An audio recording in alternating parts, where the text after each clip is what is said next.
did it. They exceeded their wildest expectations, because look at where we are as a country now, how we're at each other's throats. So they will be back again. They will work to re-elect Donald Trump. Re-elect Donald Trump.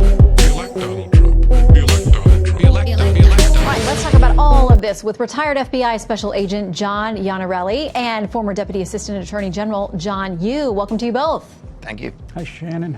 Okay, so interestingly enough to note today, we know the president had a phone call with Russia's President Putin. He says they did not talk. They did talk about the Mueller report, but they didn't talk about potential, getting involved with our elections and trying to scramble things up again in 2020.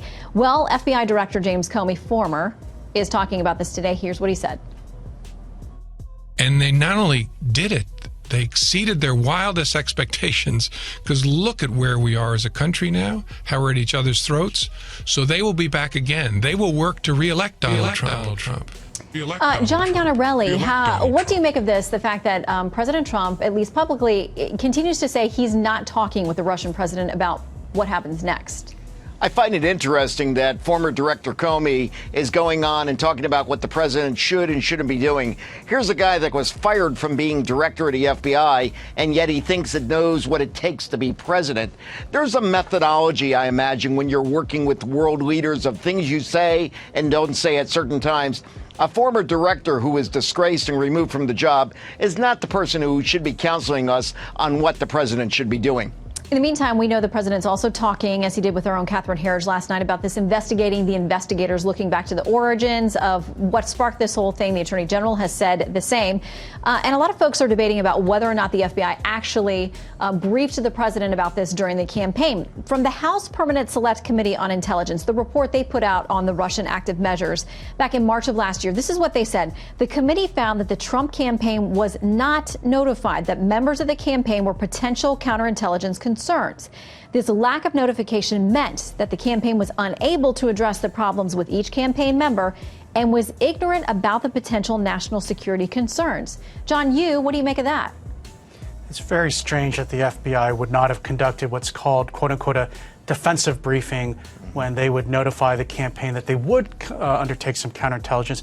It's also weird because you have three former U.S. attorneys who are working in the Trump campaign. You have Rudy Giuliani, Jeff Sessions, and Chris Christie, all very prominent prosecutors who have worked on counterespionage, counterintelligence. The FBI knows those people. They could have gone to them. It shows how unusual and how strange the beginning of the whole investigation was. And as we've said before, either shows that the FBI was duped and Jim Comey was duped by the Russians into taking this bad evidence and starting an investigation, or I hope not, but something more malevolent or malicious, where there are people within our intelligence agencies who wanted to try to use this information because they were opposed to Donald Trump becoming president. As we know, the DOJ Inspector General would soon issue a report talking about some of the origins, the use of the FISA warrants and applications, all those kinds of things. I want to get you both quickly to respond to the news tonight that Senator Kamala Harris has asked the DOJ Inspector General also to look into whether the president may have instructed the Attorney General to go after his enemies. John Iannarelli and then John Yoo. I think when the report comes out from Horowitz, you're going to see some very definitive violations of the way FISA is normally conducted. It seems here that it got much less scrutiny than lesser cases get, and this is the highest office in the land. I think it's going to be damning to some of the former leaders of the FBI. John Yoo? I think constitutionally, and that's the important thing here, constitutionally, the president is the one charged to take care that the laws are faithfully executed. He is, for our system, the top federal prosecutor. It would not be inappropriate constitutionally for President Trump to say things to the Attorney General Barr or Sessions or Rod Rosenstein about how investigations are going. However, the Justice Department wants to be independent. It doesn't want to be shown to have been operate under political influence. But I don't expect there to. I would be very surprised if Sessions or Barr launched any prosecution or any investigation because Trump might have gone off on Twitter or called on the phone. I would be very surprised if that happened. Well, the DOJ, IG, staying very busy. John Iannarelli, John Yoo, thank you both for weighing in. Great job. Donald Trump. You elect Donald Trump.